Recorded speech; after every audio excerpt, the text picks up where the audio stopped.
Daniel Sports Central, we go over a college football game preview and prediction on the 2022 Birmingham Bowl matchup between the Coastal Carolina Chanticleers and the East Carolina Pirates. Both teams have had good seasons getting to this point, and with all the storylines heading into this matchup, should make for a good one. We'll be going over a full game preview and prediction on this matchup here today, starting with their team trends. Coastal Carolina lost to Troy 26-45. That was in the Sun Belt Championship. So Coastal Carolina finishes out as the runner-up in the Sun Belt this season. But still, good season for this team, getting up to 9 wins. You got a chance for a 10th in this matchup. But for Coastal Carolina, I mean, a lot of things have happened the past few weeks. You got Grayson McCall, who is in the transfer portal. He's already left this team before their bowl game. And, of course, the coaching situation, Jamie Chadwell, he is now at Liberty. He took off, and so Chad Staggs is the interim head coach. So a lot of things happening for Coastal Carolina right now, and obviously I'll put this team in a bad position heading into bowl season. So that's something to keep in mind, especially the loss of the coach. I mean, that was a shocker, plus Grayson McCall, who's been a great quarterback for this team all season, and his career has been excellent with this team. I mean, if you look at his stats this year, 2,600 yards, 24 touchdowns, 2 picks. He's done a really good job, and he doesn't turn over the ball very much, which is key, and he's led this team to a couple of great seasons. But here we are, and he is now gone, and this Coastal Carolina team is definitely in an interesting situation heading into this matchup. But for East Carolina, they beat Temple on the road 49-46, a shootout there to finish out the regular season. But East Carolina got the win. They finished out the regular season at 7-5, and even though, I mean, you could say Coastal Carolina's had the better season, East Carolina is definitely in a better position than Coastal Carolina is right now. Games will be on Tuesday, December 27th in Birmingham, Alabama. Your kickoff is 6:45 p.m. Eastern. Spread's going with East Carolina by 7.5 here, so that's a pretty heavy spread for a bowl game, and it might surprise you without any context, seeing a 7-5 East Carolina team favored over a 9-3 Coastal Carolina team like the way that they are. But yeah, when you look in depth a little bit, you'll definitely see why, and it makes sense. But the over-under is 62. FPI is also going on East Carolina's side, 64%. This is the first matchup between these two schools, which is kind of interesting. You got two Carolina teams going head-to-head. Definitely makes for an interesting storyline as well. Stat comparison for this one: Coastal Carolina is 53rd in points per game, 94th in points allowed. They are 50th in passers game, 52nd in rush yards. Then for yards allowed, they are 108th in passing defense, 41st in rushing defense. So a decently strong rush defensive line here in Coastal Carolina, but the passing defense hasn't been great for this team. They're allowing an average of 282 pass yards a game, which is not very good, but I mean, it's still better than East Carolina. East Carolina is allowing nearly 299 to be exact, pass yards a game, which it's tough to win a whole lot of football games when you're allowing that many pass yards a game. But East Carolina has managed, and it helps that they do have a good rushing defense, being 20th in the country there. But yeah, otherwise for the Pirates, they're 51st in points per game, 76th in points allowed. They're 15th in passers a game, 58th in rush yards.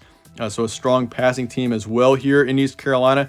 I mean, Grayson McCall has led Coastal Carolina to a great season with his passing. 2,600 yards is what he's had. But then you got Holton Allers with East Carolina, who's passed for over 3,400 yards on the season, 23 touchdowns, over 5 picks. He's quietly had a great season for East Carolina. He doesn't turn over the ball too much. He's been an accurate passer. He's thrown for over 3,400 yards, which is extremely impressive. And you got to consider, too, it's not just him. It's also, I mean, this backfield's been it's been good this season as well with Keaton Mitchell. I mean, the top in rushing, he's rushed for 1,300 yards and 13 touchdowns this season. He's had a great year for the Pirates. And even in the receiving corps, you got Isaiah Winstead, who's received over 1,000 yards and 4 touchdowns on the season.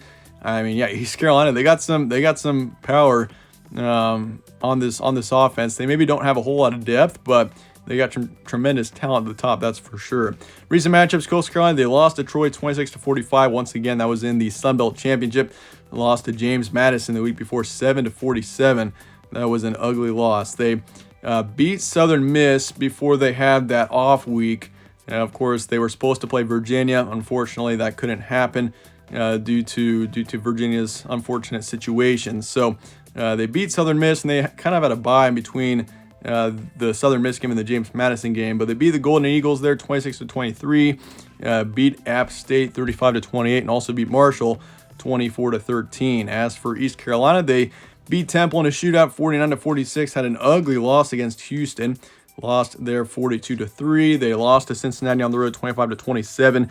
Beat BYU 27-24. Also beat UCF 34-13. So both teams were a bit inconsistent down the stretch, but we've seen both teams to have high ceilings. I mean, East Carolina, the way that they beat UCF was very impressive. UCF is a good football team, and they went on the road to Provo, beat BYU the way they did, which was very impressive. And even for Coastal Carolina, I mean, Southern Miss, not a bad team this season. Marshall, not a bad team. Beat both of them. App State, that's an impressive win as well. So, and then, I mean, both teams just had terrible games there in late November. Coastal Carolina losing to James Madison 47-7, and East Carolina losing to Houston 42-3. Your key points: Coastal Carolina 9-3. Grayson McCall has entered transfer portal, which is obviously that's going to have an effect in this game. That's for sure. I mean, this quarterback situation for Coastal Carolina is a whole lot thinner without McCall in there at the quarterback position. So, and I mean, yeah, whatever team gets him out of the transfer portal, they're going to be in a great position because Grayson McCall's had a great season. Once again, as I mentioned before, 2,600 yards and 24 touchdowns over 2 picks. It's unfortunate that Coastal Carolina loses him, but of course the coaching situation is another key storyline with Jamie Chadwell gone. Chad Staggs is the interim. And so for Coastal Carolina here, we're going to learn a lot about this team. I mean, if they have the fight after all that's happened the past few weeks, if they can come out and win this game, or at least keep it close, put up a fight, I think that'd be very impressive out of Coastal Carolina. I mean, it's tough to lose a coach like that, I can imagine. I mean, Jamie Chadwell, that just comes out of nowhere. Liberty loses Hugh Freeze.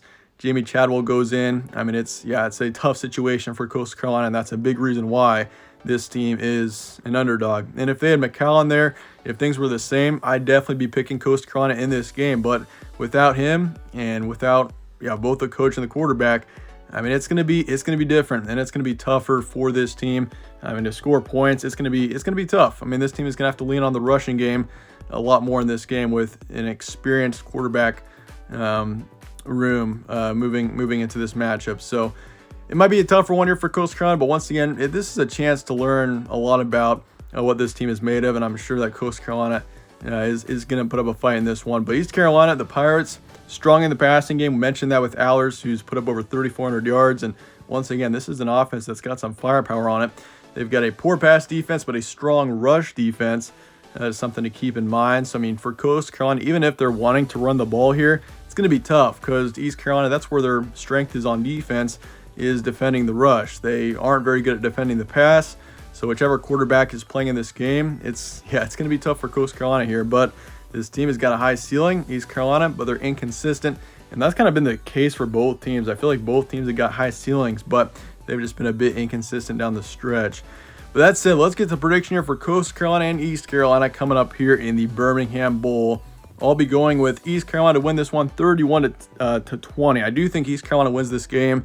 I just think, I mean, the situation with Coastal Carolina is brutal right now with not having McCall, not having their head coach they've had, Jamie Chadwell. I mean, it's going to be tough for this team, and I feel like Coastal Carolina is able to put up a fight. They score some points, but in the end, I feel like, I mean, I mentioned this before, East Carolina's ceiling I do think is fairly high, especially on the offensive side of the ball.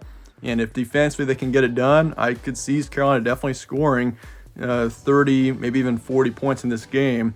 And I could see this becoming a shootout, but in the end, I do think we see more of a moderate scoring game. So I think East Carolina wins at 31-20. I'll say East Carolina 55%, over under 62. I'll be taking the under for this one, and East Carolina to cover the end. I mean, the over under at 62, I've got currently 51 points scored in this game, which is way below.